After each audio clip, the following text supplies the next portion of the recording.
Dear students, today we discuss about Reserve Bank of India. Reserve Bank of India के बारे में हम बात करेंगे आज. रिजर्व बैंक ऑफ इंडिया 1 अप्रैल 1935 यानी 1 अप्रैल 1935 में इस्टेब्लिश हुआ था. ठीक है. RBI is India central bank which control the issue and supply of the Indian rupee and regulator of entire banking in India. Clear. तो इस डेफिनेशन में अगर हम कुछ कीवर्ड्स फाइंड आउट करें तो हमारे पास कुछ कीवर्ड्स हैं. सेंट्रल बैंक क्या है? आरबीआई क्या है? एक सेंट्रल बैंक है. जितने भी कंट्रीज है वर्ल्ड में, जितने भी कंट्रीज है उनके पास एक सेंट्रल बैंक होता है. क्लियर.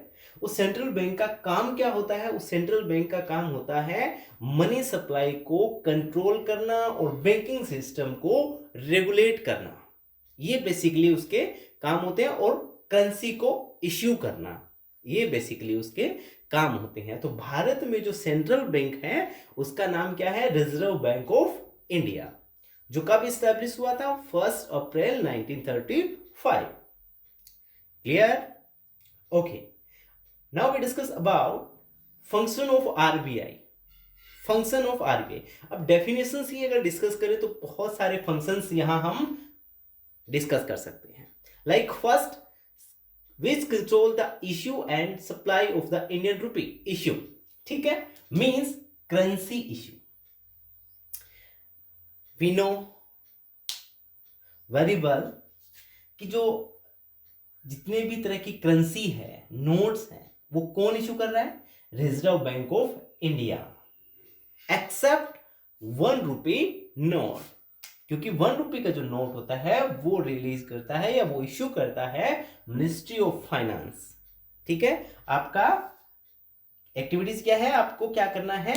आपको 1 रुपए का नोट या तो इंटरनेट से देखना है, अगर आपके पास है तो उसको देखना है कि उसके ऊपर किसके साइन है. ये आपका होम एक्टिविटीज है. ठीक है. और आपको देखना है कि जो 10 रुपए का, 5 रुपए का, 100 रुपए का जो नोट है उसके ऊपर किसके साइन है. क्लियर. ये आपका होमवर्क है. दूसरा, बैंकर्स बैंक. जो रिजर्व बैंक है वो बैंकर्स बैंक के रूप में भी काम करता है. यानी कि जितने भी बैंकिंग सिस्टम है इंडिया में, कॉमर्शियल बैंक है, रीजनल रूरल बैंक है और अदर बैंक्स है, उन सभी को जो लोन प्रोवाइड करवाता है, ठीक है, वो कौन करवाता है? वो करवाता है रिजर्व बैंक ऑफ इंडिया. ठीक है. And third, controller of credit. जो कंट्रोलर ऑफ सेकंड, थर्ड जो है banker to the government. Banker to the government का मीनिंग क्या है? कि जो रिजर्व बैंक ऑफ इंडिया है वो एज एजेंट काम करता है बैंक गवर्नमेंट के लिए. ठीक है. सिंपल, जैसे लास्ट फंक्शन में हमने देखा कि देखो, अगर सिंपली हमें अगर पैसा चाहिए तो हम कहाँ जाएंगे? बैंक के पास जाएंगे, एसबीआई, पीएनबी, इन बैंकों के पास जाएंगे, यस बैंक के पास जाएंगे, या जो हमारा आईसीआईसी बैंक है उसके पास जाएंगे. क्लियर. इन बैंकों के पास जाएंगे जब हमें पैसा चाहिएगा. लेकिन जब बैंक को पैसा चाहिए वो कहाँ जाएगा? वो जाएगा रिजर्व बैंक ऑफ इंडिया के पास. ठीक है. सेम इसी तरह से government, banker to the government. ठीक है. रिजर्व बैंक में स्पेशली अगर हमें डिस्कस करें तो हम डायरेक्टली कोई भी पर्सनली डील नहीं करता वो हमसे. हम वहां एज सिटीजन्स अपना अकाउंट ओपन नहीं करवा सकते. जितने भी बैंकिंग सिस्टम है वहां उनके अकाउंट्स ओपन होते हैं. इसी तरह से गवर्नमेंट जो है उसका भी एक अकाउंट वहां होता है और वो गवर्नमेंट को टाइम टू टाइम क्या करता है? एडवाइजरी देता है regarding financial advisory, regarding economic issue के रिगार्डिंग. वो क्या करता है? उनको गाइड करता है गवर्नमेंट को. और जब गवर्नमेंट को पैसे की जरूरत होती है तो वो गवर्नमेंट को फंड प्रोवाइड करवाता है और गवर्नमेंट के बिहाफ पे वो इंटरनेशनल ट्रांजैक्शंस को सेटल्स करता है, रिसीव एंड पेमेंट. क्लियर. और जो थर्ड है, फोर्थ है controller of credit. Credit control, यानी कि जब लास्ट टॉपिक में हमने एक चीज पढ़ी थी बिल्कुल सिंपल, आप याद करो कि जब हमने कमर्शियल बैंक पढ़ा, कमर्शियल बैंक में क्या पढ़ा? Credit creation. क्रेडिट क्रिएशन में हमने ये देखा कि जो कमर्शियल बैंक है वो क्या करते हैं?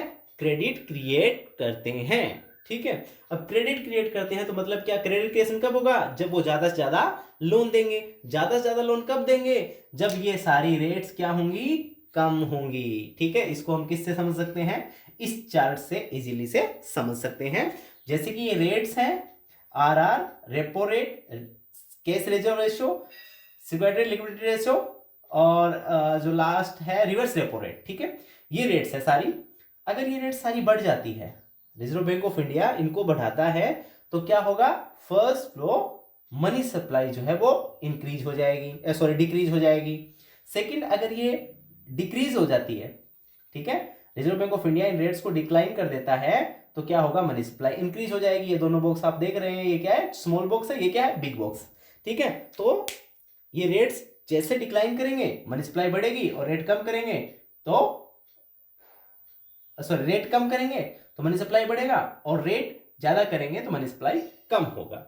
ठीक है, तो ये सिंपल सा इसका मतलब यही है, जो क्रेडिट क्रिएशन वाला पोर्शन है, कि अगर रेपो रेट सीआरआर बढ़ा दिया, सीआरआर का मतलब सिंपल सा एक जो मतलब है कि जो पैसा जो कमर्शियल बैंक के पास नेट डिमांड डिपॉजिट है, उसका एक फिक्स परसेंटेज जो है वो रिजर्व बैंक ऑफ इंडिया के पास वो रखता है।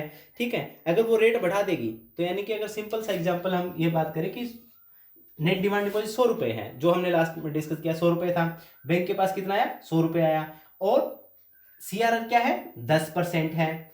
अब 10% सीआरआर तो मतलब वो इस टोटल का 100 का कितना परसेंट आरबीआई के पास रखेगा, 10 रुपए रखेगा। लोन कितने का, 90 रुपए का देगा। अब 90 रुपए का देगा तो क्या है, 90 क्रेडिट क्रिएशन हो गया। अब दूसरा देखो क्या है, अगर ये रेट आरबीआई बढ़ा दे, इसको कर दिया उसने 20% कर दिया, तो उसको आरबीआई के पास कितना रखना पड़ेगा, 20। लोन कितना देगा, 80 रुपीज। यानी कि ये रेट जैसे जैसे बढ़ रही है, वो क्या हो रहा है, क्रेडिट क्रिएशन कम हो रहा है, मनी सप्लाई जो इकोनॉमी में है वो कम हो रही है। क्लियर। और लास्ट फंक्शन है एक्सचेंज मैनेजमेंट एंड कंट्रोल, और उसका दूसरा नाम है कस्टोडियन कंट्रोल। ठीक है, एक्सचेंज मैनेजमेंट, अब देखो जो एक्सचेंज रेट है हमारे पास, जैसे कि $1 इक्वल टू 74 रुपीज, 75 रुपीज, वो वेरी होती रहती है, मार्केट बेस पे होती है। तो क्या होता है, उसको कंट्रोल करने के लिए और उसको स्टेबलाइज करने के लिए रिजर्व बैंक ऑफ इंडिया क्या करता है, फॉरेन करेंसीज का एक स्टॉक रखता है अपने पास।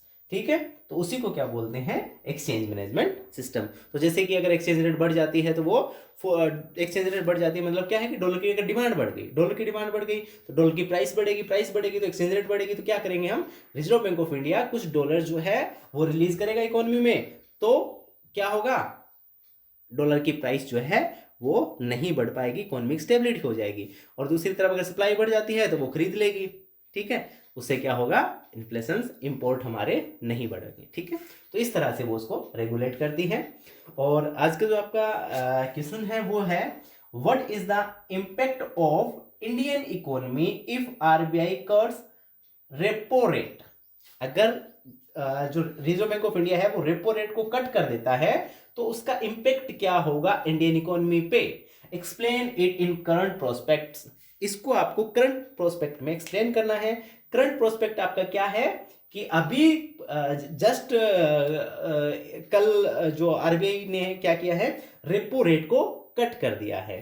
क्लियर, तो उसका इंपैक्ट क्या होगा इकोनॉमी के ऊपर, इसके ऊपर आपको एक लिखना है। ठीक है, ओके, थैंक यू।